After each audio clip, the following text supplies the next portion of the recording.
Hi sisters, మీరు boat neck బ్లౌజులు వేస్తారు కదా అందరూ.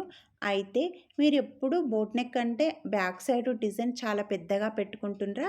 ఈసారి అయితే ఈ విధంగా చిన్నగా ట్రై చేయండి. కొన్ని శారీస్కి ఈ విధంగా చిన్నగా ట్రై చేస్తేనే బాగుంటుంది.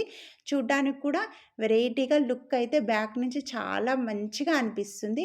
ఇంకొకటి, కొంతమంది అయితే అసలు బోట్ నెక్కే వేయరు, అంటే ఎప్పుడు నార్మల్ బ్లౌజెసే కుట్టుకుంటూ ఉంటారు కదా. కానీ ఈ విధంగా కూడా, అంటే మరి డిజైన్ అనేది పెద్దగా పెట్టుకోకండి మీరు. ఈ విధంగా చిన్నగా పెట్టుకోండి, చాలా బాగుంటుంది. ఇంకొకటి, కొంతమంది మిషన్ అనేది ఇప్పుడే నేర్చుకుంటూ ఉంటారు, వాళ్ళ బ్లౌజులు వాళ్ళే కుట్టుకుంటుంటారు కదా. వాళ్ళు కూడా ఈ విధంగా చిన్న, అంటే ఇప్పుడు నేను చూపించిన మోడల్లో కుట్టుకోండి, ఈజీగా వచ్చేస్తుంది మీకు. ఇంకొకటి, త్వరగా అయిపోవాలంటే ఈ విధంగా కూడా కుట్టుకుంటే త్వరగా అయిపోతుంది. అయితే ఫస్ట్ బ్లౌజ్ ఉంటుంది కదా, మంచి సైడు మీద ఈ విధంగా లైనింగ్ వేసి ఫస్ట్ మనము ఆ డిజైన్ ఎలా ఉందో అలా మార్కర్తో గీసుకోండి. దానిపైనే కుట్టుకుంటూ రండి. వచ్చిన తర్వాత ఇప్పుడు ఈ లోపల బ్లౌజ్ పీస్ ఉంది కదా, దాన్నైతే డిజైన్ అనేది కట్ చేసుకోండి. మీరు ఏ డిజైన్ గీసుకున్నా సరే ఈ విధంగా బ్లౌజు మంచి సైడు మీద లైనింగ్ వేసి కుట్టుకొని ఈ విధంగా కట్ చేయండి. కట్ చేసిన తర్వాత ఇప్పుడు కట్స్ ఇవ్వండి. ఇక్కడ మూలలు వచ్చిన దగ్గర కట్స్ ఇచ్చి మళ్ళీ కరువు తిరిగిన దగ్గర కూడా కట్స్ ఇవ్వాలి. తర్వాత ఇప్పుడు ఈ లైనింగ్ మాత్రమే పట్టుకొని ఆ డిజైన్ లోపలికి అనండి. ఇప్పుడు లైనింగు మనకు బ్లౌజు లోపల సైడ్కి వెళ్ళిపోతుంది. ఈ విధంగా మనం కట్స్, అంటే ఇట్లా కట్స్ ఇచ్చినాం కదా, మంచిగా తిరుగుతుంది అన్నమాట. ఇప్పుడు మళ్ళీ పైనుండి ఇలా డిజైన్ అనేది కుట్టుకుంటూ రండి. చూడ్డానికి నీట్గా మంచిగా కనిపిస్తుంది. ఇంకొకటి, మీకు బ్లౌజులు కుట్టేటప్పుడు కూడా మాకు టైం లేదు, త్వరగా అయిపోవాలనుకుంటే ఈ విధంగా డిజైన్ కట్ చేసి కుట్టండి.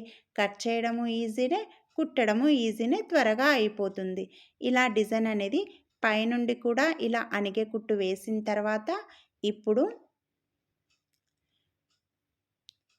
చూడండి, ఇక్కడ ఇప్పుడు ఓపెన్ ఇదంతా లైనింగ్ అటాచ్ చేయలే కదా, కుట్టేయండి. మొత్తం షోల్డరు, ఆర్మ్ హోలు అన్నీ ఇలా కుట్టేసుకొని కట్ చేయండి నీట్గా. మొత్తం కట్ చేసిన తర్వాత నెక్కుకు మనం కుట్టలేదు, ఇప్పుడు నెక్ కోసం ఇలా పైపింగ్ అయితే ట్రై చేసుకోండి.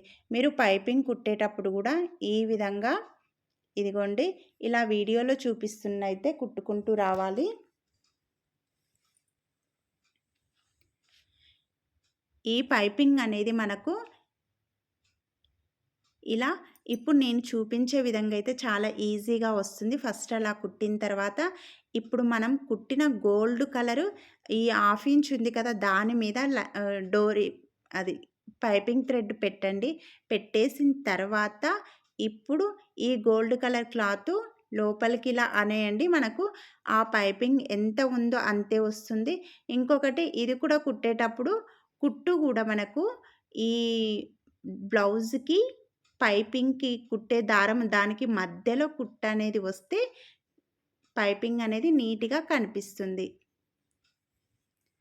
ఈ విధంగా మనకు పైపింగ్ వేసుకున్న తర్వాత మధ్యలో ఇంకా మీకు నచ్చినట్టుగా లట్కన్స్ పెట్టుకోండి. మీకు నచ్చినట్లు డిజైన్ చేసుకుంటే చాలా బాగుంటుంది. మీరు లేడీస్ కార్నర్లో పూసలు కూడా దొరుకుతాయి, దాంతో కూడా మీరు ఆ నెక్ చుట్టూ కూడా ఆ డిజైన్ చుట్టూ కూడా పూసలు అయినా కుట్టుకోండి. మీకు సింపుల్ అనేది, అంటే మనకు డిజైన్ చిన్నగా ఉంటుంది, సింపుల్గా డిజైన్ అనేది అయిపోతుంది. నేను ఊరికే మీకు అలా డిజైన్ చూపించినా మీరు నచ్చినట్టు చేసుకోండి ప్లీజ్.